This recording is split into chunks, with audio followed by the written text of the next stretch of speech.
wassalatu wassalamu ala asrofil anbiya'i wal mursalin wa ala alihi wa sahbihi ajma'in amma ba'd. Yang saya hormati Bapak Kepala SMA Negeri 1 Sekampung, Bapak Hilman Gaharu SPDMM. Yang saya hormati Bapak Ibu Waka, yang pada pagi hari ini dihadiri oleh Bapak Joko Sugiarto SPD selaku Wakil Sarana dan Prasarana. Yang saya hormati Bapak Ibu guru yang telah berkesempatan hadir, di antaranya ada pembina Highschool, Walas, guru BK, dan guru mata pelajaran. Dan tak lupa yang saya hormati pemateri kita yang sangat cantik nan anggun, Ibu Nuni Diah Indreswari SPD. Pertama-tama marilah kita panjatkan puja dan puji syukur kita kehadirat Allah Subhanahu wa taala sehingga pada pagi hari ini kita dapat berkesempatan hadir di aula dalam acara diseminasi positif calon guru penggerak angkatan 10 SMA Negeri 1 Sekampung dalam keadaan sehat walafiat tanpa halangan suatu apapun. Kedua kalinya sholawat beserta salam senantiasa kita sanjungkan kehadirat Nabi besar kita Muhammad Sallallahu Alaihi Wasallam yang telah memberikan rahmat serta hidayahnya yang kita selalu nanti-nantikan di yaumil qiyamah nanti. Amin Allahumma amin. Selanjutnya saya Ajeng Mihani senang sekali rasanya dapat berkesempatan untuk memandu acara ini, di mana acara ini merupakan lanjutan dari acara yang telah diresmikan oleh Bapak Kepala Sekolah pada hari kemarin.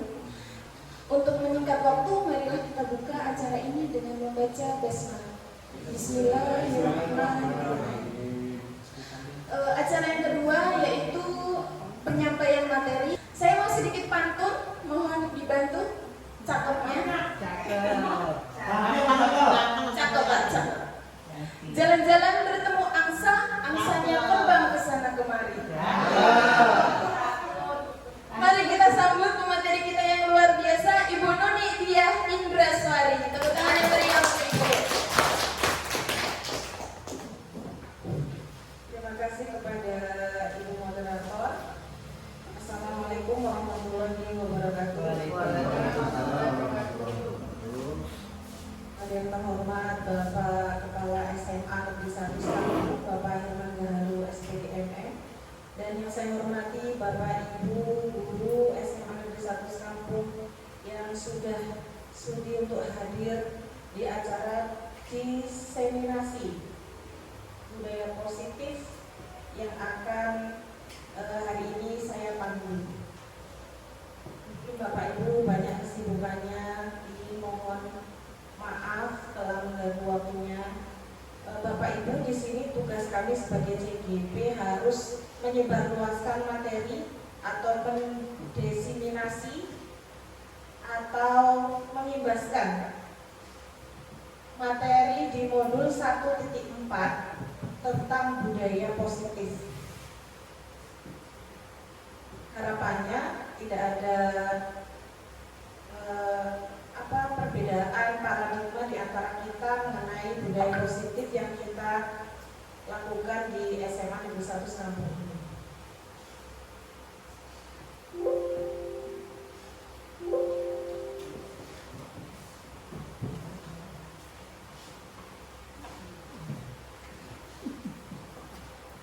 Bapak Ibu, hari ini yang akan kita pelajari ada 8.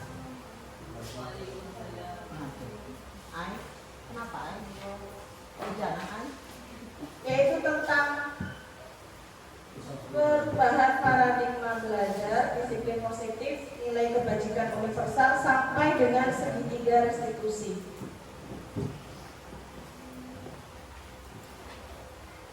Bapak Ibu, sebelum kita mulai kepada materi-materi yang 8 tadi, alangkah baiknya kita melihat kembali ke belakang dengan cara Bapak Ibu, ibaratkan Bapak Ibu mengepalkan tangan boleh sebelah kanan, boleh sebelah kiri.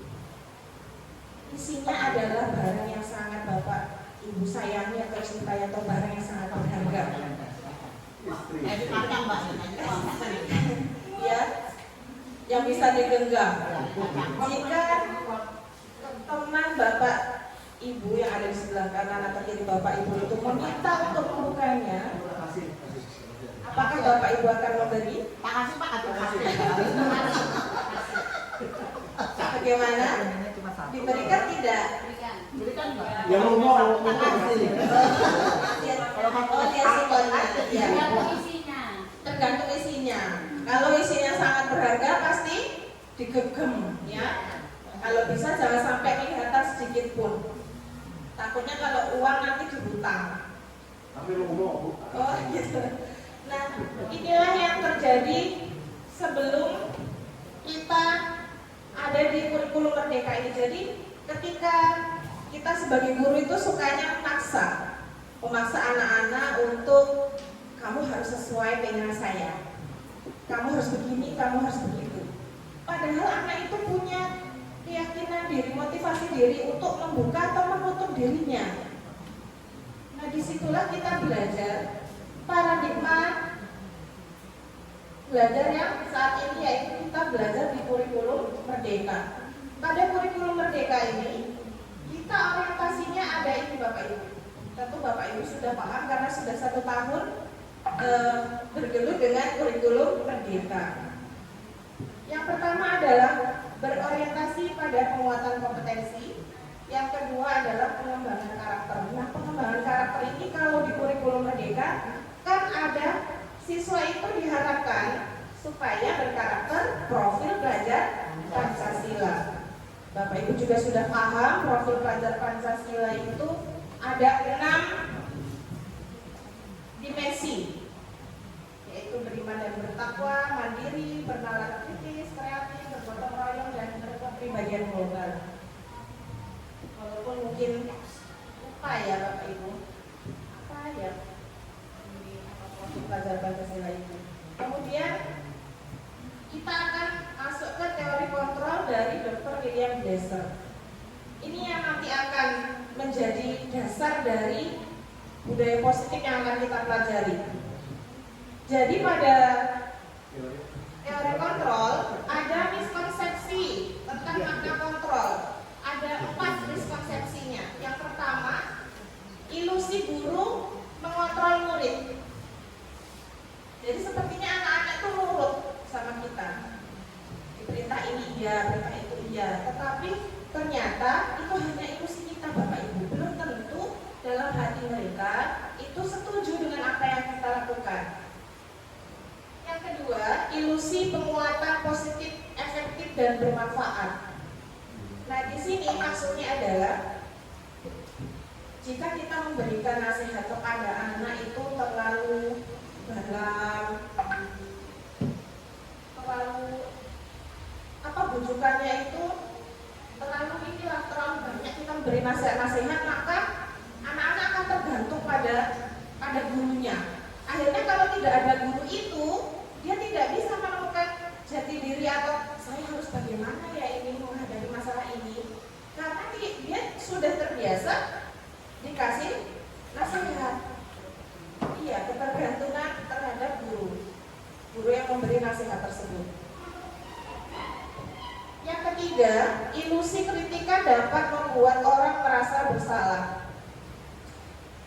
Di sini Bapak Ibu yang sering kita temui adalah kita kadang tidak sengaja itu mengkritik anak, misalkan kok tulisanmu elek mengandung misalkan. Tanpa kita sadari, bukan berusaha untuk memperbaiki diri kadang-kadang, tetapi anak itu malah justru minder. Kok tahu ya Allah tulisanku gitu. Bukannya kadang tuh ya ada sih dengan anak yang dengan kritikan itu, oh ya besok tulisan saya harus lebih bagus, tapi dia juga pasti punya rasa tidak percaya diri. Kemudian yang keempat, ilusi orang dewasa memiliki hak untuk memaksa. Pastinya Bapak Ibu sebagai orang tua pernah memaksa, atau yang belum menikah memaksa adiknya atau memaksa muridnya. Ya. Kemudian Bapak Ibu juga di sekolah memaksakan anak-anak untuk begini, untuk begitu. Karena kita merasa lebih pengalamannya, lebih tua. Jadi kita merasa punya hak, padahal anak-anak juga punya pilihan Bapak Ibu. Ada cerita bahwa anak itu tidak mau sekolah karena tidak bersekolah di sekolah yang diinginkan. Misalkan ibunya menginginkan dia jadi dokter, sedangkan anak itu pengennya dia jadi montir misalkan, maka dia harus ke SMK. Tapi orang tua memaksa dia untuk bersekolah di SMA. Jadinya apa Bapak Ibu? Biasanya terjadi malas-malasan. Nah di sini ini adalah ilusi orang dewasa memiliki hak untuk memaksa. Selain dari teori kontrolnya William Glasser, kita akan membandingkan paradigma dari Stephen Covey. Paradigmanya yaitu stimulus respon. Bisa kita lihat bahwa di stimulus respon dikatakan bahwa realitas atau kebutuhan kita sama, padahal kebutuhan kita akan jelas berbeda. Semua orang melihat hal yang sama, padahal setiap orang memiliki gambaran yang berbeda. Kita mencoba mengubah orang agar berpandangan sama dengan kita. Tidak bisa ya Bapak Ibu ya. Karena pandangan orang lain tentu akan berbeda. Orang memandang saya mungkin, oh itu sombong misalkan, tapi oh orang itu baik karena sudah kenal saya. Itu kan berbeda. Pandangan orang berbeda, itu baru satu orang. Belum tentang ide-idenya misalkan. Maka tidak mungkin satu orang itu mempunyai pandangan yang sama. Kemudian perilaku buruk dilihat sebagai suatu kesalahan. Padahal semua perilaku memiliki tujuan. Kadang kita tidak sadar anak itu berperilaku buruk itu karena ada alasannya, ada tujuannya. Misalkan kita punya susu itu kalau dibasikan jadi apa Bapak Ibu? Jadi pupuk. Susu kalau dibuat basi jadi apa? Difermentasi jadi apa? Yogurt. Harga yogurt dengan susu mahal mana Bapak Ibu? Iya, sepertinya yogurt adalah kesalahan. Wes basi dia ya, tapi ternyata harganya lebih mahal. Ya, jadi tidak semua itu yang buruk-buruk itu tidak berharga atau tidak semua itu salah. Kemudian orang lain bisa mengontrol saya. Ya seperti yang Bapak Ibu lakukan tadi, bahwa ketika sudah menggenggam sesuatu, tidak bisa kalau kita nggak niat untuk membukanya di depan orang tersebut, maka ya kita tidak bisa mau kan. Maka di sini harusnya kan Anda yang bisa mengontrol diri Anda sendiri. Saya bisa mengontrol orang lain, tidak bisa. Hanya diri tersebut yang bisa mengontrol, hanya orang lain yang bisa mengontrol orang lain tersebut, gitu ya. Kemudian pemaksaan ada pada saat bujukan gagal. Jadi ketika bujukan gagal itu dipaksa, itu menurut stimulus respon. Tapi menurut teori kontrol, kolaborasi dan konsensus menciptakan pilihan-pilihan baru. Model berpikir menang kalah, sedangkan teori kontrol model berpikir menang-menang. Tidak ada yang kalah, tidak ada yang salah, tidak ada yang benar. Benar semua. Benar semua ya. Nah kemudian kita masuk ke dari teori kontrol ini Bapak Ibu. Dari teori kontrol ini kemudian muncullah apa yang disebut dengan disiplin. Di sini kita mengetahui makna disiplin positif dari bahasa Latin ternyata Bapak Ibu, disiplina. Saya juga baru tahu setelah ini belajar modul ini, disiplina yang artinya belajar. Menurut Bapak Ibu kalau disiplin itu apa? Tepat waktu, tepat makan, tepat menurut Ibu disiplin apa? tepat Tepat waktu. Menurut Pak Reno apa? Oh taat aturan. Menurut Bu Tika? Tuh, kita mau itu di situ apa di situ?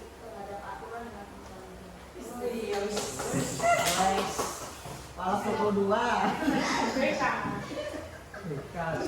Jadi ada apa ya? Ada niatan dengan kita. Itu lebih dari diri kita sendiri dulu. Kita berusaha kita untuk bertanggung jawab. Kecuali ketika kita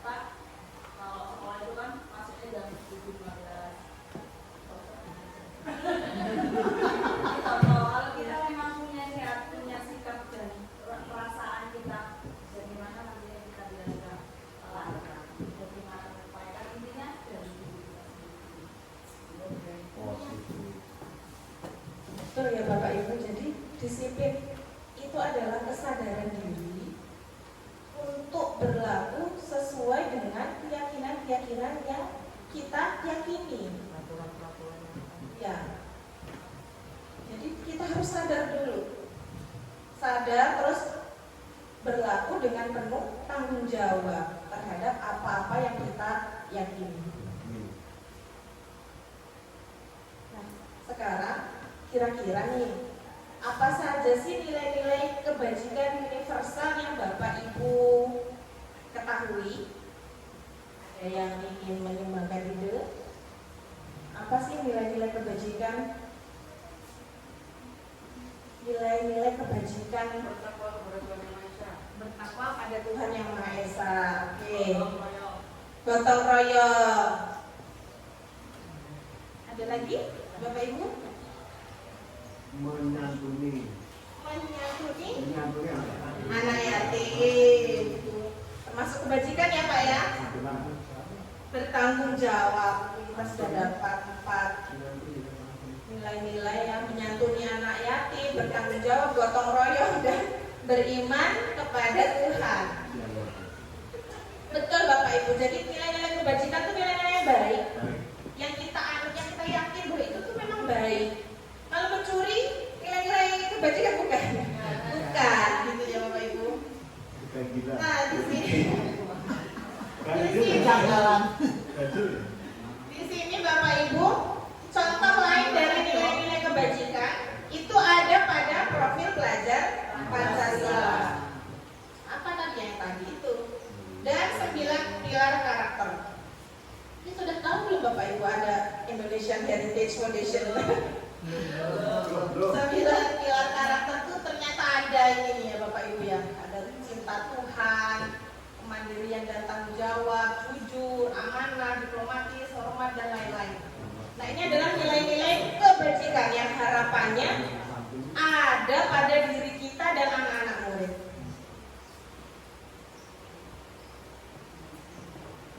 Bapak Ibu kalau di kelas suka nanya begini nggak? Siapa yang berani maju?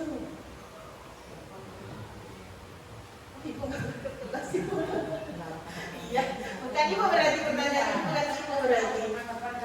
Iya, yang guru mapel Pak Joko ngajar apa ya Pak? Oh bahasa. Ya Pak, kita baru kenal. Ini pernah Pak ngomong gitu ke murid, siapa yang berani maju ke depan? Misal, ya pernah. Ada Pak yang maju? Kadang ada, kadang enggak. Kalau nggak ada yang maju gimana Pak?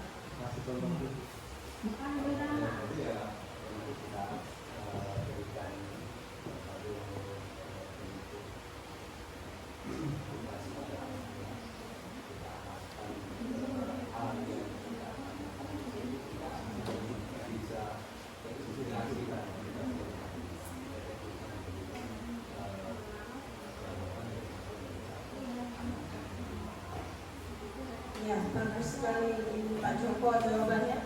Ketika anak itu tidak berani maju, saya juga dulu murid kalau suruh ditanya pelajaran matematika susah saya. Siapa yang maju? Nggak mau maju Bapak Ibu. Kalau saya nggak dipaksa, kamu maju gitu saya nggak berani maju. Karena saya tidak bisa.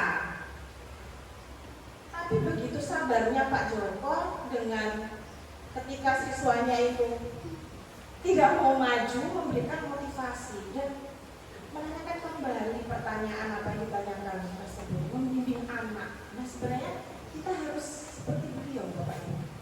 Kalau saya Bapak Ibu, terus terang ini saya mengajar dari 2012.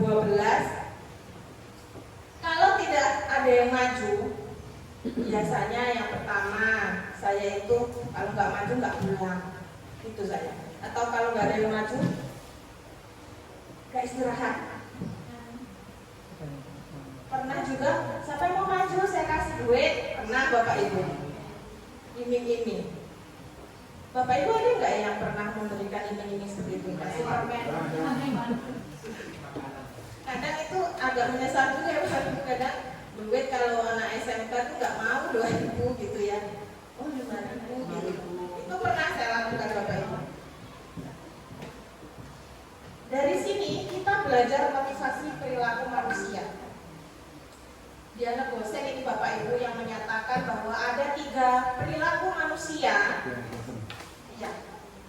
Yang pertama, untuk menghindari ketidaknyamanan atau hukuman. Misalkan anak tidak terlambat karena takut dihukum oleh Bu Desi.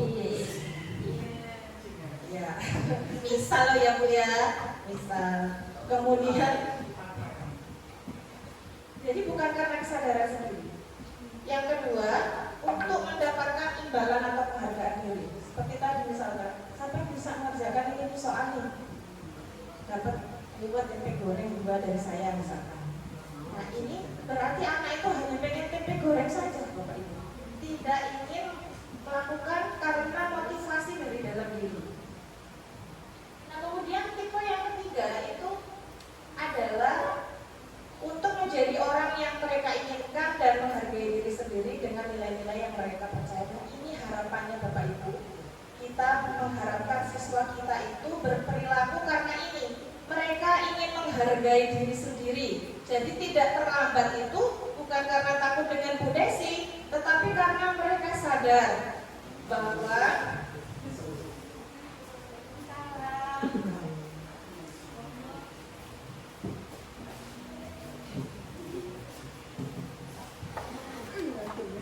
sekali sekarang pusat.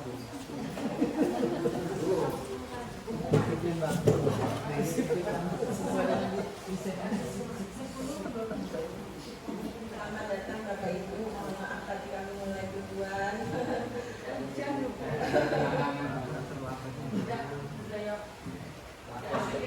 Enggak lah ya, bisa Tidak lagi.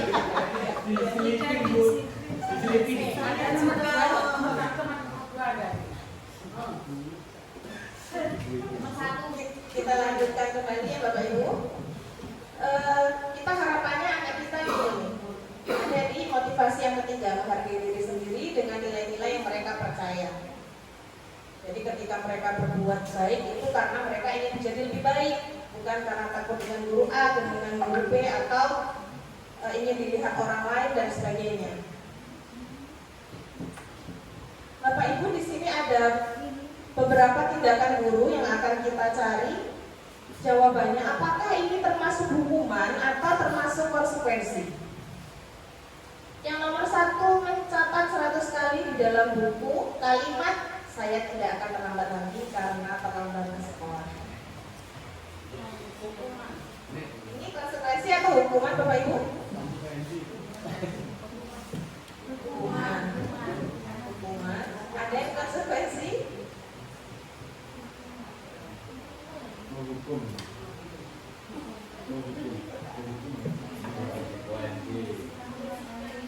Ini jadi apa ini? Kalau dia merupakan satu kesepakatan, Ya. maka itu ada konsekuensi. Iya. Berarti dia akan Jadi nomor 1 ini apa Pak?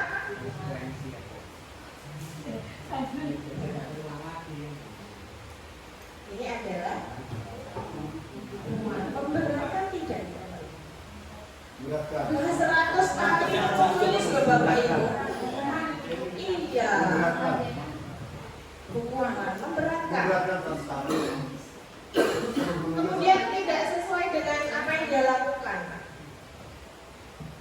Lari melintasi lapangan basket 2 kali karena terlambat. Hukuman. Murid diminta untuk push up 15 kali karena tidak menggunakan hukuman. Menggantikan kertas tugas teman yang telah dicoret-coret. Konsekuensi, ya konsekuensi. Membersihkan tumpahan air di meja tulis. Konsekuensi. Murid disuruh untuk mengenakan sepatu seharian di sekolah karena tidak mengenakan sepatu hitam.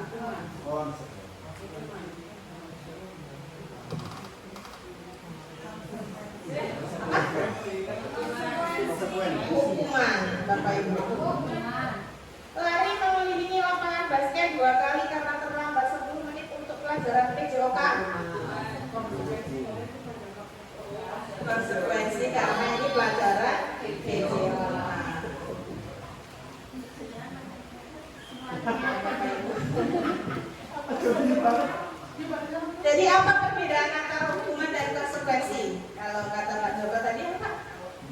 Jadi kalau hukuman ini tidak ada kesepakatan di awal itu. Cuma kalau konsekuensi itu biasanya dia dilakukan kesepakatan dulu. Jadi kalau melanggar konsekuensinya apa akan itu. Ada lagi Bapak Ibu? Ada lagi? Satu lagi? Oh iya, boleh. Kalau menurut saya, kalau hukuman itu sifatnya adalah sifat yang umum untuk semua yang subjeknya. Kalau yang masuk itu hanya untuk perorangan atau yang melakukan dari kesalahan atau yang melanggar. Gitu. Mari kita lihat bersama-sama Bapak Ibu. Terima kasih atas tanggapannya. Kita lihat di sini perbedaan antara hukuman dengan konsekuensi. Kalau hukuman itu terjadi sesuatu yang menyakitkan. Kalau kita menyuruh anak menulis berarti tentu tangannya sampai. Kalau konsekuensi itu sesuatu harus terjadi untuk menebus tadi, tetapi tidak menyakitkan. Kemudian membuat anak sakit fisik untuk jangka waktu lama. Kalau konsekuensi membuat anak merasa tidak nyaman dalam waktu pendek karena dia harus menebus kesalahan tadi. Anak membenci kedisiplinan. Kadang gitu loh Bapak Ibu. Saya pernah ya menemui anak yang dimarahi oleh guru BK-nya. Kemudian ternyata dia benci dengan guru BK-nya. Dan besoknya tetap terlambat. Kalau konsekuensi itu anak menghargai disiplin. Hukuman memaksa. Kalau konsekuensi itu ada stimulus, itu menghasilkan tanggapan. Mendorong anak menyakiti diri sendiri, mendorong anak agar mudah menyelesaikan diri. Konsep diri yang buruk, kalau konsekuensi konsep diri yang baik. Anak belajar untuk menyembunyikan kesalahan kalau hukuman. Kadang anak-anak takut. Kamu merokok ya? Tidak Bu, padahal dia merokok. Karena takut dihukum. Kemudian konsekuensi anak belajar untuk mematuhi peraturan. Ada hukuman, marah, rasa bersalah, dipermalukan, merasa tak dihargai. Bapak Ibu yang pernah menghukum anak keliling lapangan ditonton teman-temannya pasti akan merasa dipermalukan. Ketika konsekuensi anak kehilangan hak, dibuat tidak nyaman, diasingkan tapi hanya untuk sementara waktu. Jadi Bapak Ibu pilih mana? Hukuman apa konsekuensi? Pilihannya. Kalau dulu kita pernah memaksakan hukuman dengan anak, maka kita harus meninggalkan hukuman itu Bapak Ibu. Ya mau tidak mau, kadang memang hukuman itu terlihat efektif. Seperti tadi, ilusi teori kontrol. Tapi ternyata tetap diulang-ulang. Selain dari hukuman dan konsekuensi itu ternyata ada satu lagi Bapak Ibu, namanya restitusi. Ya kalau yang bimbingan konseling itu pasti sudah tahu restitusi itu apa.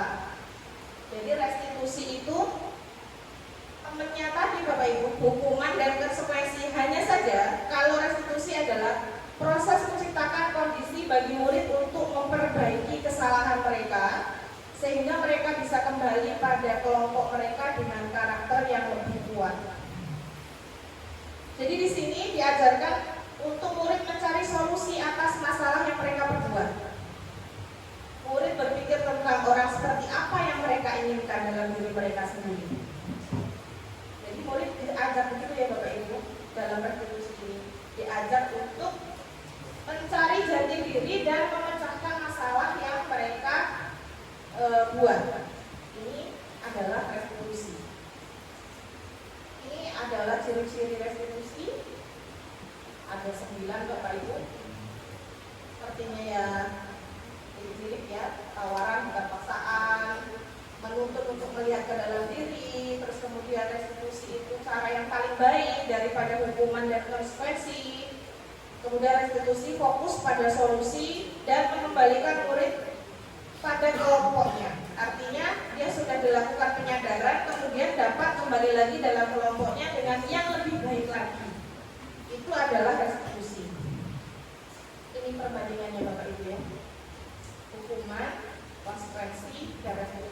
apa yang dikatakan oleh Pak Joko bahwa konsekuensi itu sudah disepakati.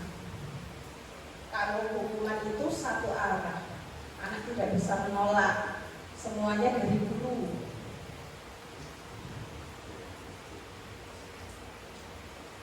Untuk apa sih Bapak Ibu kita dilakukan restitusi? Supaya anak kita menjadi anak yang merdeka. Apa kata Ki Hajar Dewantara? Merdeka itu artinya, ini kalau bahasa Jawanya ya Bapak Ibu ya, merdeka itu jarwane ora nglepas sing panggih ning uga kuat kuwasa amanduri priyoga. Artinya merdeka itu tidak hanya terlepas dari perintah, akan tetapi juga cakap buat memerintah diri sendiri. Ya, sadar diri, peka, seperti itu ya harapannya siswa yang merdeka itu. Ya, cepat tanggap. Bapak Ibu, kita masuk ke 5 kebutuhan dasar manusia. Semua manusia pasti mempunyai kebutuhan dasar ini Bapak Ibu. Bertahan hidup, contohnya kesehatan, rumah, makanan, kasih sayang, dan rasa diterima. Kebutuhan ini meliputi keinginan tetap terhubung dengan orang lain. Kalaupun kita itu punya bestie, maka sebenarnya kita itu sedang membutuhkan ini Bapak Ibu, kasih sayang. Ya. Kalau punya bestie, kalau di rumah bestinya ya pasangannya ya Bapak Ibu. Kemudian, belum punya. Ya orang tua kan nggak beda. Oh iya, orang tua ya.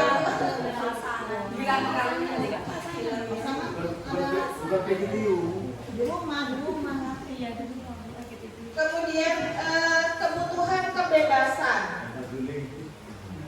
Ya, pasti kita pengennya itu, saya tuh pengennya tuh dulu, saya tuh pengennya gitu kan Bapak Ibu. Saya tuh pengennya pakai jilbab berwarna pink, misalnya. Karena kita bebas melakukan apa yang kita inginkan asal itu sesuai koridor. Yang keempat, kesenangan. Kalau Bapak Ibu di sekolah senang atau tidak ya? Oh, senang kadang-kadang. Kadang-kadang sedih juga ya Bu. Saya nggak tahu senang terus. Oh, senang terus Masya Allah. Iya, teman-teman. Yakin-yakin. Ya, pasti kita sudahlah Bapak Ibu dilihat saja kalau kita sedang tidak senang pasti akan berbeda gitu. Nggak senang masuk sekolah. Bolos. Kemudian kebutuhan yang terakhir adalah penguasaan atau power. Di sini kebutuhan ini berhubungan dengan kekuatan untuk mencapai sesuatu, menjadi kompeten dan menjadi terampil. Anak-anak yang kita didik Bapak Ibu, semuanya itu menginginkan 5 kebutuhan dasar ini semua tercukupi. Bagaimana kalau tidak ada satu? Maka dia akan buat ulah. Contoh, anak yang tinggal dengan mbahnya, ditinggal orang tuanya berpisah, salah satunya menikah, satunya pergi ke luar negeri misalnya. Dia di sekolah akan membuat ulah. Hampir rata-rata anak yang dalam kondisi demikian itu di sekolah bermasalah. Karena apa? Karena tidak tercukupi rasa kasih sayang. Nah, ini menjadi poin penting bagi kita Bapak Ibu guru yang di sekolah, anak-anak itu banyak dari latar belakang yang berbeda. Bagaimana kita bisa mengetahui mereka satu persatu apa kebutuhan mereka yang belum dipenuhi kalau mereka membuat ulah. Pun kalau misalkan anak-anak itu tidak menguasai materi Bapak Ibu, misalkan pelajarannya kimia, suruh ngitung pH asam basa dia nggak tahu, dia tidak punya penguasaan, maka dia akan protean apa namanya ini, mukul meja, bikin gaduh, nyolek temennya, karena dia tidak terpenuhi kebutuhan penguasaannya. Kalau seperti itu kita harus tanggap Bapak Ibu. Oh, kalau ketidur berarti yang mana ini?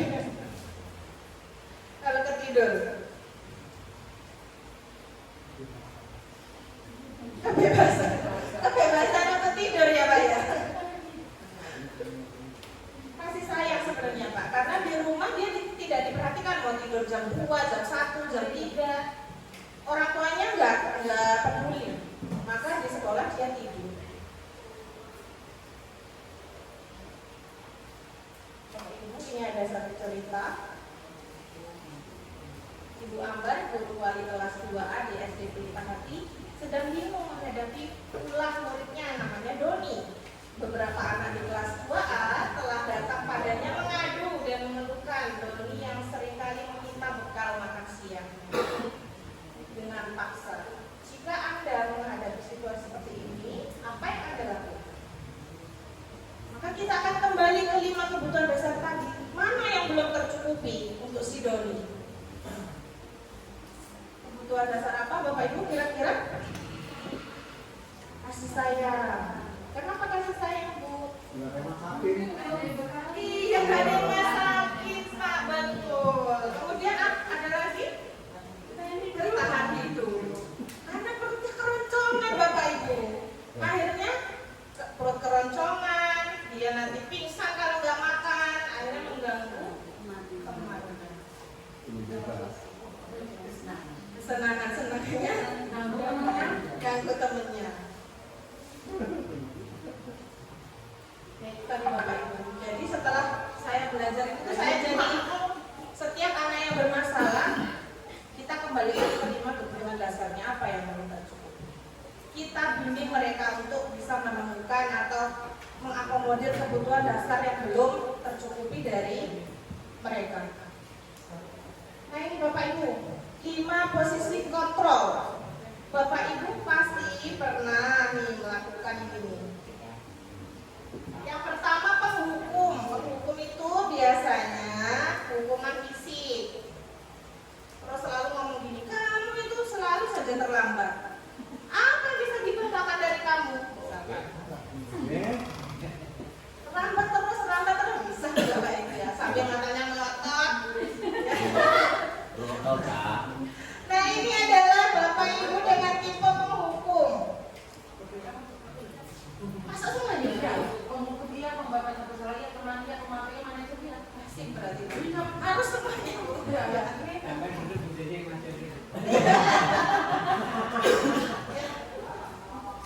Di sini hasilnya kemungkinan murid marah. Kemungkinan ya Bapak Ibu, tidak semua murid marah, tapi ada loh yang ketika dihukum itu emosi, tidak terima dan agresif. Bahkan ada yang nanti ibu itu pulang saya cegat. Lewat mana? Lewat mana? Masuk kasih durian dulu. Mau kasih durian ya? Pernah juga ada yang begitu motornya dikepesin Bapak Ibu karena waktu pulang loh kempeskannya sudah marah-marah menghukum karena terlambat anak itu. Giliran pulang yang sudah nasib dituntut juga akhirnya. Itu terjadi pada adik saya sendiri Bapak Ibu karena beliau juga seorang guru. Jadi setelah marah-marah pulangnya nuntun motor. Kemudian posisi yang kedua itu membuat rasa bersalah. Di sini biasanya ngomongnya, kamu tuh nggak kasihan apa sama orang tuamu, udah nggak duit. Ya. Di sini dia akan merasa sedih Bapak Ibu. Iya kasihan gitu. Ini guru dengan tipe membuat rasa bersalah. Saya pernah Bapak Ibu. Jadi ini juga pernah, ini pernah. Yang paling sering adalah guru sebagai teman Bapak Ibu. Kalau saya. Jadi di sini guru tidak akan menyakiti murid. Nada suaranya ramah, akrab dan bercanda. Sering ya Bapak Ibu. Kamu kemana aja loh sampai terlambat? Terus mama mabuk. Nah, kayak gitu ya. Itu biasanya sebagai teman begitu Bapak Ibu. Hasilnya murid merasa senang dan akrab dengan guru, ini positifnya Bapak Ibu. Tetapi kalau murid berbuat salah lagi dengan guru yang lain, maka dia akan mengadu pada guru itu Bapak Ibu. Pernah tidak? Kalau saya sering Bapak Ibu, jadi itu malah saya kerepotan sendiri. Bu, tolong sih Bu, ini saya nggak berani sama guru ini misalkan. Itu akhirnya mengadu pada saya. Karena saya memposisikan diri sebagai teman.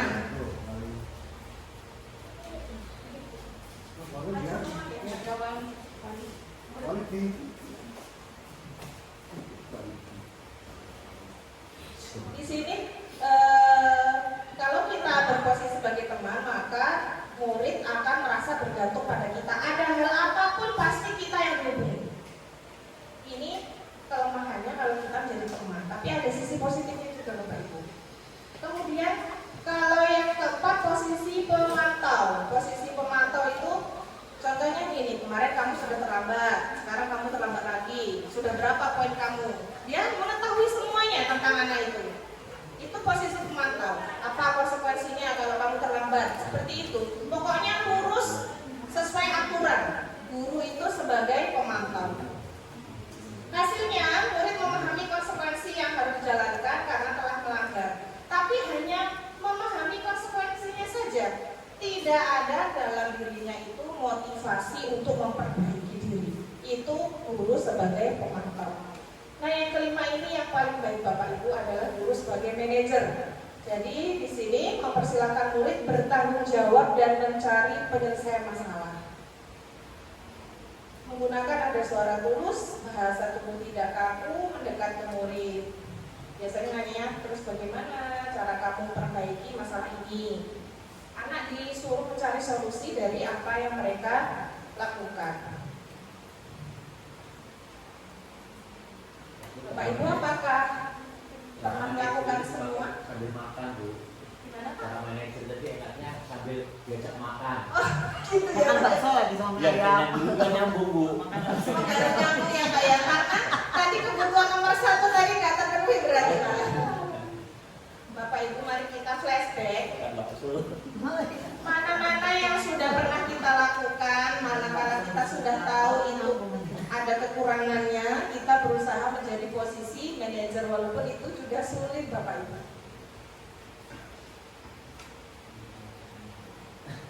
Di sini ada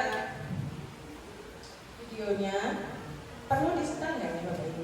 Boleh. Boleh. Bulan, Bu. Apa kok harus sedikit? Udah udah kenyang kok SBK. Es krim. Ini ada menjelaskan 5 tipe guru tadi Bapak Ibu ya, 5 posisi topik guru.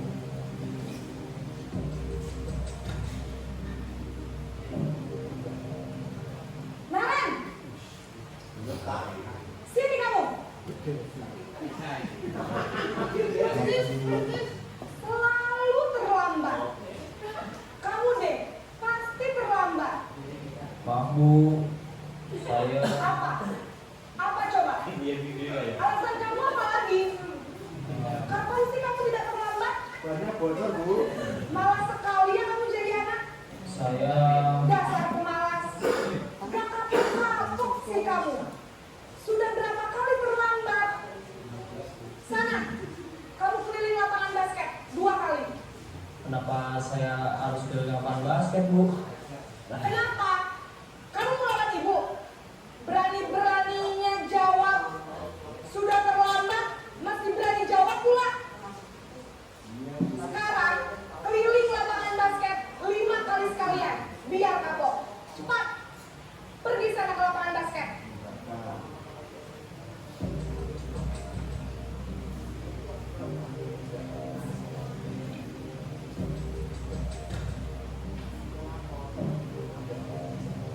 Naren,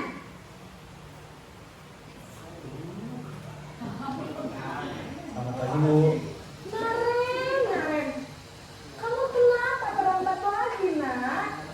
Ya Tuhan, Naren, kamu senang ya bikin ibu susah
Habis ibu saya lupa bawa minyak saya, Bu. Kelvin ini Kelvin. Kamu bukannya anak yang larinya paling kencang. Kok terlambat sih? Iya, Bu. Saya memang terlambat bangun tadi. Jadi biarpun saya lari kencang, tetap gak kekejar, Bu. Ya sudah sana. Nanti lain kali larinya lebih kencang lagi ya. Biar gak terlambat lagi. Bikin senang ibu. Demi ibu. Bisa kan? Bisa lah, Bu. Ya sudah sana masuk kelas. Ibu beresin urusan absen kamu. Ada saja.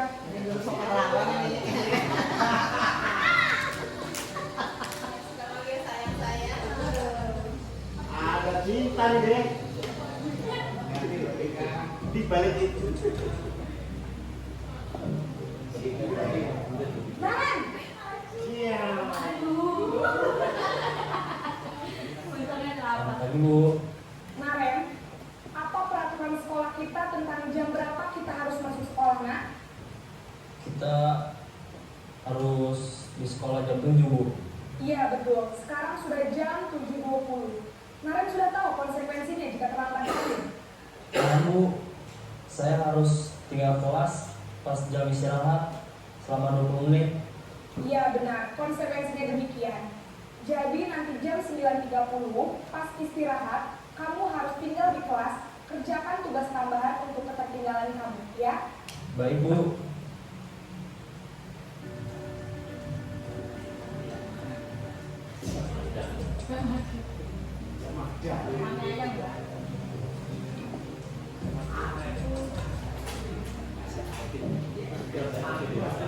Naren!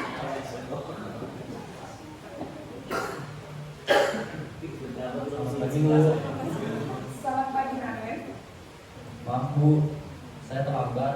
Iya, sekolah masuknya jam 7, sekarang sudah jam 7.20. Jadi sekarang bagaimana ini, Naren? Maaf, Bu, saya lupa setel alarm saya semalam. Baiklah, menurut kamu, keyakinan sekolah yang mana yang perlu kamu tingkatkan? Menghargai diri sendiri dan orang lain mungkin, ya, Bu. Setuju. Jadi, apakah Naren meyakini prinsip saling menghormati tersebut? Iya, Bu, saya meyakininya. Apakah Naren bersedia memperbaiki masalah keterlambatan ini? Bersedia, Bu. Bagaimana kamu akan perbaiki masalah keterlambatan ini? Saya akan coba untuk tidak lupa menyetel alarm saya, Bu. Baik, kalau kamu menyetel alarm, ada orang yang kira-kira bisa bantu mengingatkan tidak? Ada, Bu. Kakak saya, Kak Emma. Ada lagi selain Kak Emma? Selain Kak Emma, ada ibu saya. Baik, jadi yang mengingatkan Naren adalah Kak Emma dan ibu kamu, ya? Kira-kira akan mulai setel alarm kapan nih, Naren? Setelah pulang sekolah, akan segera saya lakukan. Baik, jadi Naren akan setel alarm untuk bangun besok pagi dan akan diingatkan oleh kakak dan ibunda Naren, ya? Ada lagi yang mungkin perlu dilakukan, Naren? Agar tidak terlambat bangun lagi. Tidak ada, Bu. Baik, Naren. Terima kasih untuk kerjasama kamu. Sekarang kamu perlu kembali ke kelas untuk belajar. Baik, Bu. Terima kasih. Tadi contoh dari 5 posisi kontrol. Setuju yang mana Bapak Ibu? Setuju yang manajer, betul. Mudah-mudahan kita bisa menjadi guru yang dalam posisi kontrol manager. Nah, dalam posisi kontrol manager itu kita sebelumnya harus dengan siswa itu membuat keyakinan kelas terlebih dahulu, Bapak Ibu. Jadi kita harus membuat keyakinan kelas supaya mereka menyimpannya dalam hati dan pikiran bahwa keyakinan-keyakinan itulah yang akan mereka tanamkan. Jadi kalau mereka melanggar, dia tahu keyakinan mana yang mereka langgar. Nah, ini di sini ada satu cerita Bapak Ibu tentang Pak Ade. Di sini kira-kira Pak Ade itu dalam posisi kontrol yang mana ya Bapak Ibu? Iya, sebagai manajer, karena di sini pertanyaannya adalah bagaimana ya? Bagaimana kamu akan memperbaiki masalah Maka di situ Pak Ade sebagai manajer. Nah, karena kita membutuhkan keyakinan kelas ketika kita itu menjadi posisi kontrol manager, maka kita harus membuat keyakinan kelas di dalam kelas-kelas kita, Bapak Ibu. Sebagai wali kelas, kita akan membuatnya bersama anak-anak. Jadi anak-anak yang tentukan sendiri mereka maunya apa. Jadi tidak akan sama satu kelas dengan kelas yang lainnya. Keyakinan kelas itu pernyataan-pernyataannya harus kalimat positif, Bapak Ibu. Tidak boleh dilarang buang sampah sembarangan, itu tidak boleh. Jadi diganti kalimatnya menjadi kalimat positif. Contohnya kalau dilarang itu menjadi menjaga kebersihan, nah seperti itu. Itu kalimat keyakinan kelas. Kalau peraturan kan dilarang apa itu membuang sampah sembarangan, nah itu peraturan. Kalau kita membuat keyakinan, sebaiknya kita menjaga kebersihan, seperti itu. Nah, pembentukan keyakinan kelas ini tanyakan pendapat murid tentang masalah dan harapan kelas. Kita harus tanya, nanti anak-anak mengumumkan pendapat, kemudian ide dari murid tadi dieksplor. Kemudian kita ambil kesimpulan dari ide murid. Setelah itu, kesimpulan tersebut akan menjadi keyakinan kelas yang disepakati bersama murid-murid kita, sehingga mereka itu tidak keberatan. Oh iya, saya pengennya ini Pak, Bu. Nah Bapak Ibu, contohnya ini nih, kita langsung sini aja. Jadi kalau peraturan selalu kembalikan buku ke tempatnya, maka keyakinan kelas itu sebaiknya kita menjadi pribadi yang sabar, seperti itu Bapak Ibu ya. Dilarang melakukan kekerasan, maka hormatilah orang lain. Terus dilarang menggunakan narkoba, maka kita kan jagalah kesehatan. Seperti itu. Jadi kalimat-kalimat dalam keyakinan kelas itu adalah kalimat-kalimat yang positif. Nah, coba Bapak Ibu satu atau dua orang membuat keyakinan kelas. Contohnya apa ya?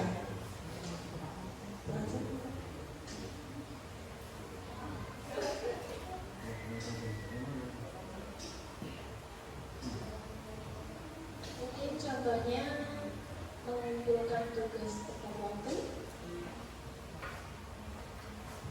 Ada lagi Bapak Ibu yang belakang tadi, Pak siapa Pak? Iya, Pak Henry. Bapak sebelahnya Pak Tuan ya Pak. Oh sebelahnya Pak Haji, Pak Haji. Di belakangnya gue pusat 10 kan. Untuk keyakinan kelas menurut saya kaitannya dengan keterlambatan. Tadi sebutkan dulu acing apa itu mengumpulkan tugas. Kalau saya tentang keterlambatan itu disiplin. Sebaiknya disiplin gitu ya Kak ya. Nah seperti itu Bapak Ibu, untuk Bapak Ibu wali kelas bisa mulai menerapkannya kepada siswa-siswanya di kelas. Atau ada yang sudah menerapkan? Sudah ada yang pernah? Sudah ya Bu ya? Apa kendalanya Bu Seri? Kalau untuk di kelas kendalanya kadang mereka itu tidak konsekuensi ya dengan apa yang sudah disepakati. Kadang sebaiknya tidak membuang sampah di kelas, nyatanya kepekaan mereka itu masih kurang. Kadang kita ngomong tolong sih diambil sampahnya, itu bukan punya aku, itu bukan punya saya Bu. Gitu Bu. Jadi itu tadi salah satu masalah yang dihadapi oleh Bu Tika. Sutika. Oh, enggak ya? Bu Tika aja kan Bu ya, Tika Afrianti ya. Ya, ya, bahwa di situ ada murid tidak konsekuen. Nah, bagaimana untuk menyadarkan murid supaya konsekuen? Maka kita akan melakukan ini Bapak Ibu. Ya, restitusi pakai segitiga. Jadi salah satu cara untuk memperbaiki diri agar terwujud disiplin positif diri dapat melalui segitiga restitusi. Ada 3 tahapan, makanya disebut segitiga. Yang pertama itu menstabilkan identitas. Yang kedua, validasi tindakan yang salah. Yang ketiga, menanyakan keyakinan. Bagaimana caranya? Bapak Ibu bisa lihat di sini segitiga restitusi. Yang pertama adalah menstabilkan identitas. Di sini setiap orang pasti pernah melakukan kesalahan. Jadi ketika murid kita itu berbuat salah, yang pertama kita harus bilang bahwa kamu bukan hanya satu-satunya yang pernah berbuat salah. Teman dan gurunya pun pernah melakukan kesalahan. Semua manusia pernah berbuat salah. Maka dengan menstabilkan identitas ini, anak itu menjadi tidak tersudutkan, Bapak Ibu. Oh iya, enggak cuma aku yang berbuat salah. Jadi lebih pede. Biasanya wajahnya tuh karena tadinya takut dimarahin, terjadinya agak sedikit karena sudah kita stabilkan identitasnya. Yang kedua, validasi tindakan yang salah. Kamu tentu punya alasan mengapa melakukan itu. Di sini anak itu mengakui bahwa dia salah, tapi dia punya alasan, Bapak Ibu, maka dia akan mengungkapkan di sini. Kita bisa bertanya begini, ada cara yang lebih efektif loh sebenarnya selain itu yang bisa kamu lakukan. Apa? Murid mencari jawabannya. Kemudian setelah dia mengakui bahwa dia melakukan kesalahan, dia akan melakukan penyadaran dirinya, dia menanyakan keyakinan. Di sini sebenarnya kamu yakin nggak sih berbuat seperti itu? Salah apa? Kamu yakin nggak kalau itu tuh tidak sesuai dengan diri kamu? Maka di sini anak, sebenarnya saya tidak suka seperti itu, Pak. Tapi karena begini, maka saya begitu. Nah, berarti apa keyakinan yang telah kamu langgar? Saya melanggar ini. Bagaimana solusinya supaya kamu tidak melanggar lagi? Maka dia akan mencari solusinya kembali. Ini mengenai segitiga restitusi. Jadi kita sebagai manajer harus bisa ini, Bapak Ibu, menstabilkan identitas, melakukan validasi, dan menanyakan keyakinan kepada anak-anak yang mempunyai masalah. Dan ini harus berurutan, tidak boleh terbalik, tetapi ini bisa berkelanjutan. Artinya tidak satu kali restitusi terus anak jadi orang yang beriman dan bertakwa gitu ya, yang menurut yang disiplin. Tidak.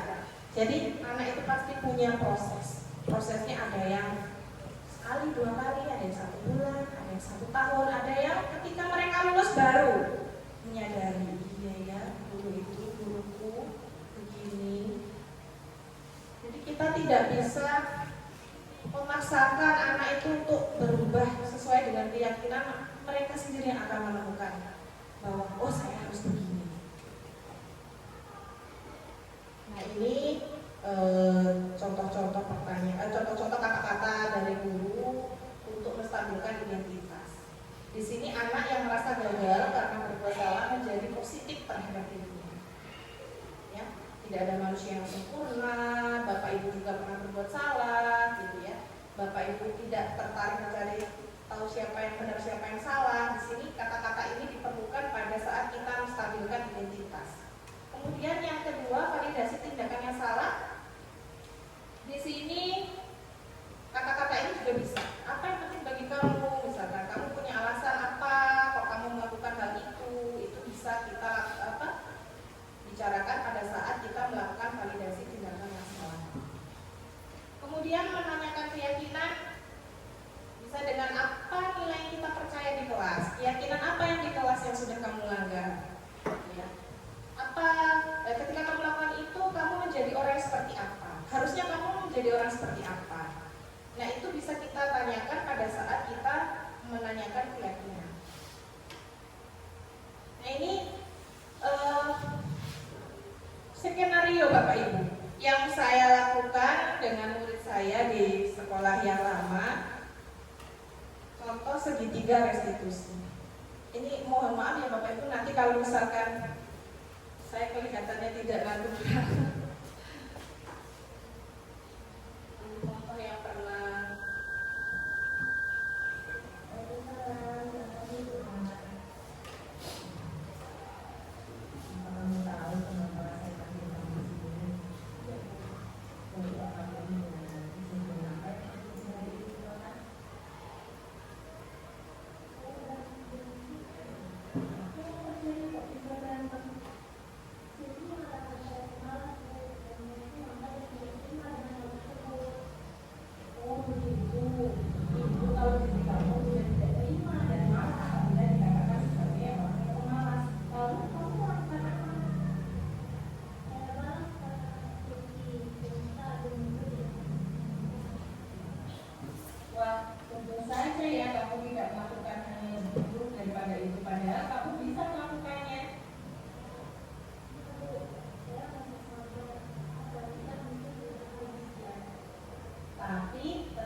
juga belajar Bapak Ibu ya. Jadi saya juga berusaha bagaimana sebagai guru yang memposisikan diri sebagai manajer itu harus bisa melakukan segitiga restitusi. Mungkin nanti Bapak Ibu juga bisa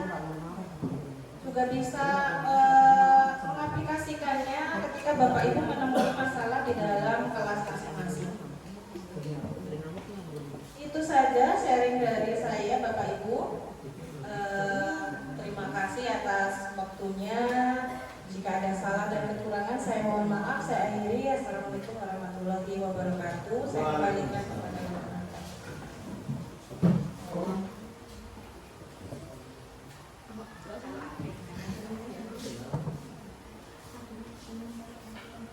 Oke Bapak Ibu, itu tadi pemaparan materi yang disampaikan oleh Ibu Nuni. Gambaran yang dapat saya sampaikan setelah semuanya disampaikan tadi adalah bagaimana menjadi guru yang baik, yaitu guru yang baik itu guru sebagai manajer. Nah, lebih ke bagaimana cara menangani, membimbing anak-anak yang unik, karena anak-anak itu tidak ada yang nakal, adanya anak-anak yang unik yang harus kita bimbing dan menjadikan anak tersebut menjadi lebih baik. Acara selanjutnya yaitu tanya jawab. Saya sediakan satu termin tanya jawab dengan 2 orang penanya. Kepada Bapak Ibu yang masih belum paham atau ada yang ditanyakan, saya persilahkan. Mari. Sudah paham berarti ya? Pada mana? Boleh.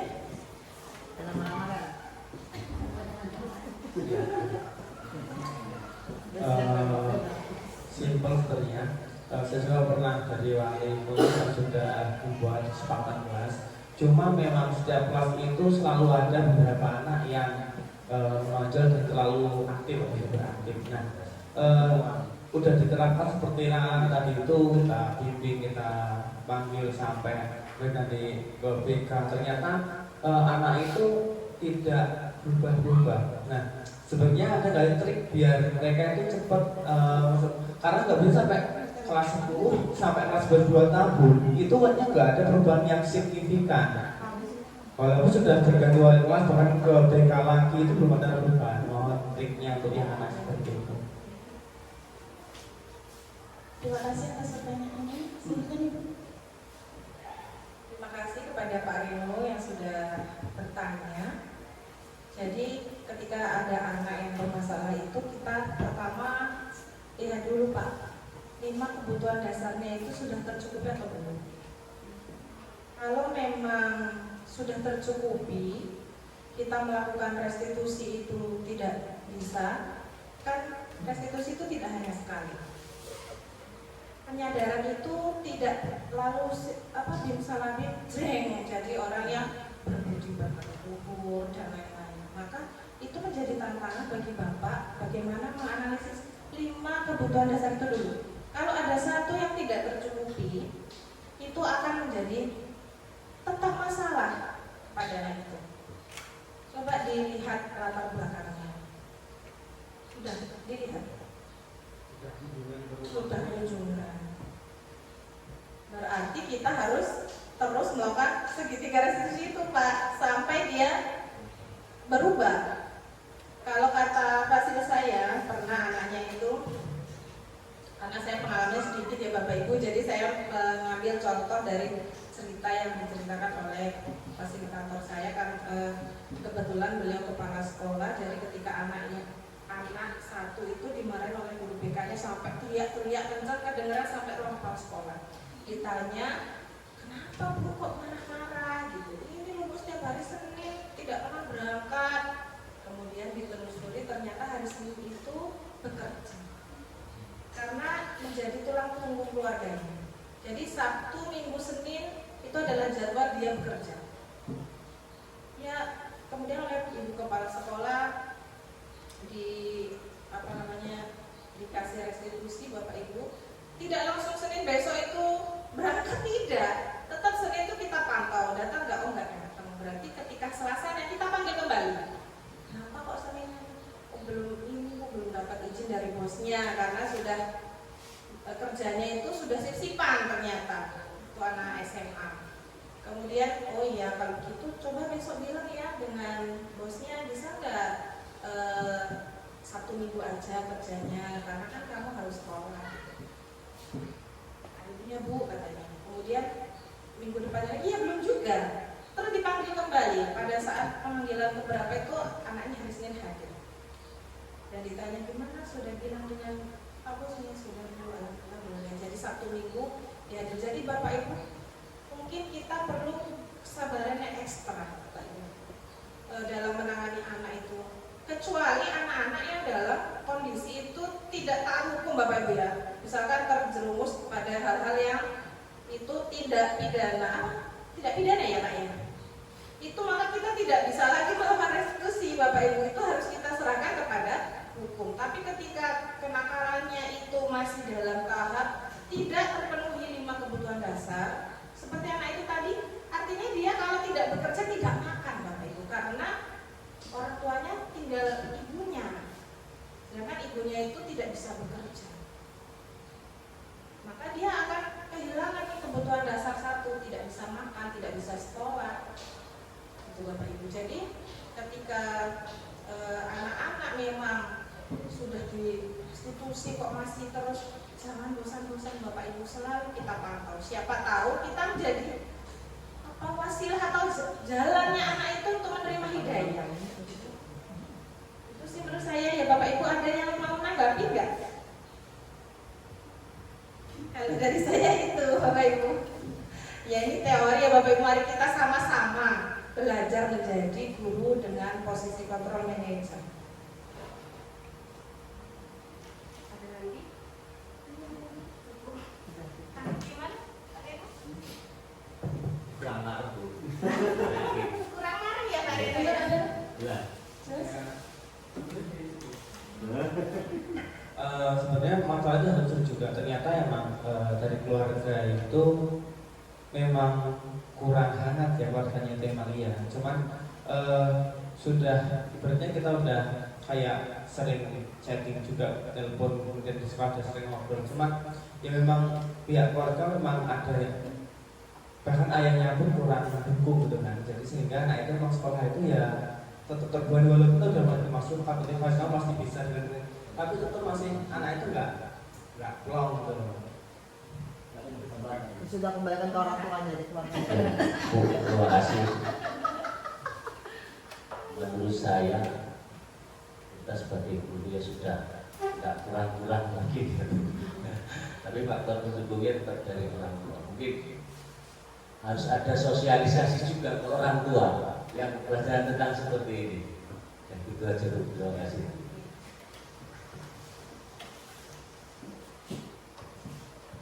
Terima kasih atas tambahannya dari Pak Hadi, bahwa selain kita sebagai guru itu manajer di sekolah, ada manajer lain juga di rumah gitu ya Bapak Ibu ya. Jadi yaitu orang tua, maka kita harus berkolaborasi dengan orang tua.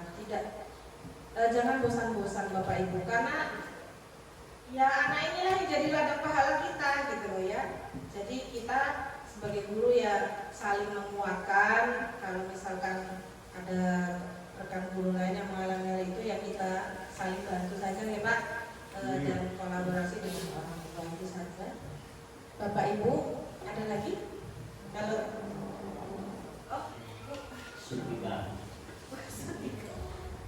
untuk pertanyaan dari saya, ini kan tadi ada beberapa masalah yang bisa diatasi, salah satunya dengan pendekatan restitusi ya Bu. Mungkin ada apakah ada segitiga apakah segitiga restitusi itu adalah salah satu-satunya pendekatan untuk mengatasi masalah lain? Mungkin ada yang pendekatan lain selain restitusi. Mungkin kalau kita coba restitusi tidak bisa, ada pendekatan-pendekatan lain yang mungkin bisa lebih efektif dan dilakukan. terima kasih kepada Mutika atas pertanyaannya. Jadi segitiga restitusi ini adalah salah satu cara untuk menangani anak. Ada juga cara lain, bisa dengan cara coaching. Coaching itu curhat, ya. Jadi tidak Kalau segitiga restitusi kan seperti kita mengarang-arang gitu ya. Kalau ini kita mendengarkan, mungkin anak-anak juga pengennya kita tuh diam, dengerin, oh gitu, oh terus gimana? Nah mungkin juga perlu seperti itu Bu. Jadi ada cara lain yang bisa kita lakukan selain segitiga restitusi, itu adalah coaching yang bisa kita terapkan. Setahu saya itu sih Bu. Kalau yang lain saya belum tahu, mungkin Bapak Ibu yang sudah berpengalaman lebih lama bisa berbagi infonya. Mungkin bisa jadi begini, kita anggap sebagai teman, jadi itu pendekatannya mungkin lebih efektif dibandingkan dengan mungkin kita sebagai manajer atau mungkin kita sebagai tadi. Jadi kalau kita menganggap dia sebagai teman kita, dia pun juga akan terbuka dengan kita, masalah apa yang mungkin sedang dihadapinya, kemudian kita mencarikan solusi-solusi untuk pemecahan masalah tersebut. Jadi dia juga tidak merasa canggung karena sudah menganggap bahwa saya ini adalah ilmunya kan. Terima kasih. Iya Bapak Ibu. Jadi sebenarnya betul kata Pak Joko itu adalah teknik coaching Bapak Ibu. Jadi teknik coaching itu apa sih bedanya dengan segitiga restitusi? Kalau kata kemarin instruktur dari instruktur nasional itu Bapak Ibu, kalau segitiga restitusi itu untuk anak-anak yang terlibat masalah dengan orang lain. Jadi kita menggunakan segitiga restitusi. Ketika dia masalahnya dengan diri sendiri, maka kita bisa lakukan dengan coaching. Coaching itu sebagai pendekatan, sebagai teman curhat. Jadi kita begitu, terus gimana? Kita mendengarkan, kita aware, jangan coaching sambil main HP tapi Bapak Ibu ya. Gimana? Nah itu tidak dihargai. Jadi kita meletakkan semua kesibukan kita cukup mendengarkan. Kalau kemarin yang ilmu yang saya dapat itu dari MGMP, kebetulan materi tentang coaching. Jadi kita cukup mendengarkan dengan serius, menanggapi. Nanti anak itu bahkan tanpa kita solusinya begini, anak itu menemukan solusi sendiri kadang-kadang itu. Karena nyamannya itu anak itu butuh ngomong yang banyak gitu. Kadang perlu didengarkan, kadang hanya perlu itu, sehingga dia menemukan solusi atas masalahnya sendiri. Itu Bu Tika. Sudah.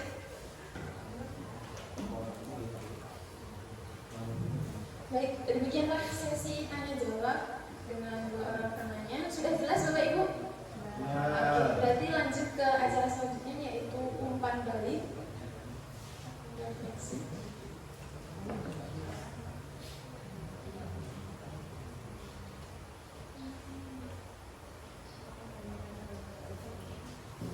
Oke, jadi di refleksi ada 2 poin. Yang pertama, hal baru apa yang mengubah paradigma saya yang saya dapatkan?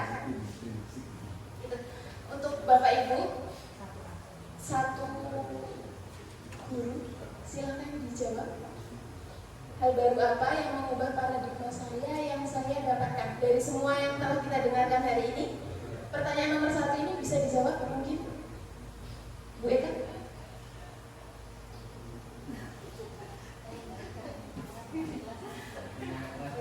Mungkin hal baru yang bisa saya dapatkan bahwasannya ada 2 metode ataupun cara yang bisa dipakai untuk mengatasi masalah sesuai. Pertama tadi dengan apa ya Bu, antara jika masalah itu terjadi antara siswa dan orang lain, maka bisa solusinya pakai yang segitiga restitusi. Terus yang kedua, kalau masalah itu berasal dari si anak itu sendiri, maka bisa pakai coaching.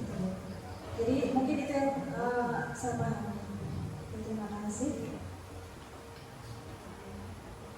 Ada yang ingin menambahkan? Bapak Ibu? Masih di poin nomor 1.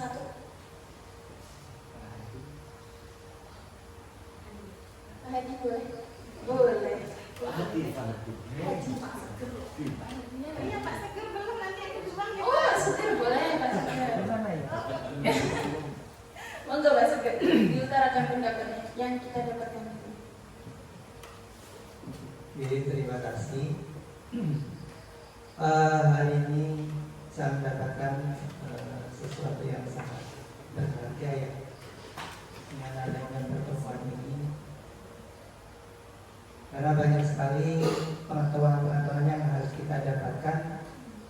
kedepannya nanti. Karena apa, selama ini mungkin kita sudah melakukan itu, tapi ya saya yakin saya rasa masih banyak kekurangannya, walaupun sesuatunya kita sudah berusaha semaksimal mungkin. Karena dengan adanya pertemuan ini, dengan adanya pengetahuan yang baru ini, kita dapat masukan-masukan yang lebih baik lagi. Saya rasa itu. Terima kasih. Sudah cukup?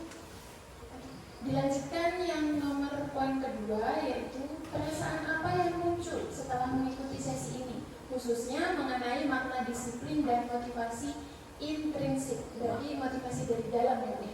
Intrinsik. Pak Hadi? Majleb. Boleh. Perasaan apa yang muncul?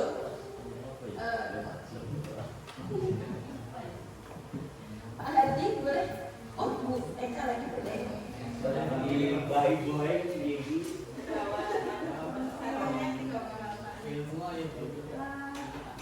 Perasaan saya ya, khususnya setelah mendapatkan materi dari Ibu Nuri ya, pertama sangat senang ya, penyampaian dari Ibu sangat mudah dimengerti. Saya yang pertama, ibunya cantik ya. Terus ketika menyampaikan itu full senyum gitu loh Pak, itu kan jadi menyampaikan kita juga enak gitu ya, kita juga senyum, akhirnya mengikuti materi dari awal sampai akhir pun ya senang gitu ya, meskipun saya kurang di disiplin tadi, mohon maaf ya Bu ya. Oke, jadi banyak dari pertama itu dari pembawaan Ibu sangat menarik kita untuk menanyakan apapun yang disampaikan dan menarik kita. Jadi mudah-mudahan kita bisa mengaplikasikan apa yang sudah kita dapat ini untuk anak-anak kita demi kebaikan mereka. Dan bahwasanya disiplin juga motivasi intrinsik atau dari diri sendiri itu bisa anak-anak kita lakukan gitu. Kita harus meyakini itu gitu ya. Mungkin itu saja, terima kasih. Terima kasih Bu Eka. Ada yang lain Bapak Ibu Guru? Disampaikan? Sudah cukup? Pak Joko? Pak Rani? Cukup? Pak Joko ada yang terakhir. Pak Joko.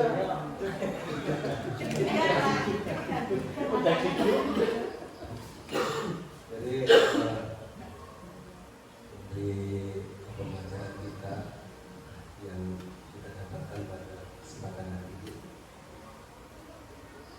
yang pertama dari belum tahu jadi tahu.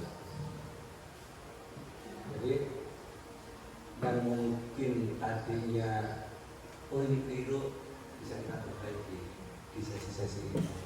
Jadi banyak sekali contoh hal-hal yang mungkin dari pembelajaran sebelumnya dengan kurikulum merdeka ini memang berbeda sangat jauh. Hingga baru kita menyadari setelah kita masuk ke kurikulum kita bahwa dulu kita lakukan banyak kesalahan, banyak kekeliruan atau mungkin kurang pas penerapannya, sehingga kita menyadari dengan mempelajari kurikulum merdeka ini kita jadi tahu. Terima kasih Pak Joko. Kemudian selanjutnya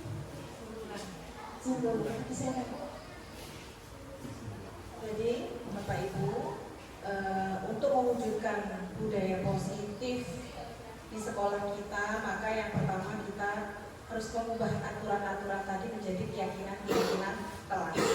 Kemudian keyakinan-keyakinan kelas yang sudah kita jalankan, kita lakukan dan kita sepakati itu akan menjadi keyakinan sekolah Bapak Ibu.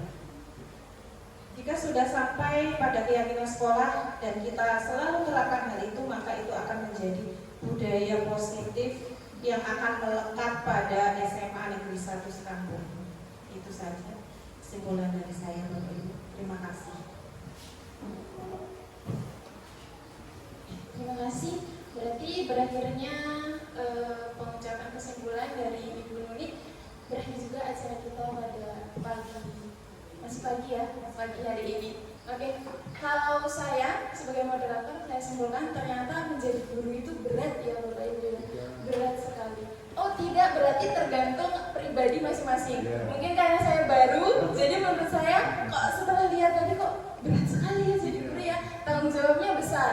Belum lagi tanggung jawab kepada anak dan tanggung jawab mungkin pada administrasi, kita buat modul aja, kita buat ini dan lain sebagainya. Seperti ini Bapak Ibu. Oke, semoga setelah keluarnya kita dari ruangan ini kita dapat mengambil, terus memahami serta menerapkan materi-materi apa saja yang disampaikan oleh Ibu Nuni. Oke. Terima kasih saya sampaikan kepada Ibu Nuni. Semoga sukses ke depannya. Oke. Jika ada jarum yang patah, jangan simpan di dalam laci. Saya ulang deh, enggak sih? Jika ada jarum yang patah, jangan simpan di dalam peti. Kayaknya kok patah lu, bukan pantun loh Pak Ibu. Jika ada jarum yang patah, jangan simpan di dalam peti. Jika ada kata yang salah, jangan simpan di dalam hati. Saya ajak menyanyi sebagai moderator mengundurkan diri. Kalau ada kekurangan saya mohon maaf. Saya akhiri. Wassalamualaikum warahmatullahi wabarakatuh. Waalaikumsalam.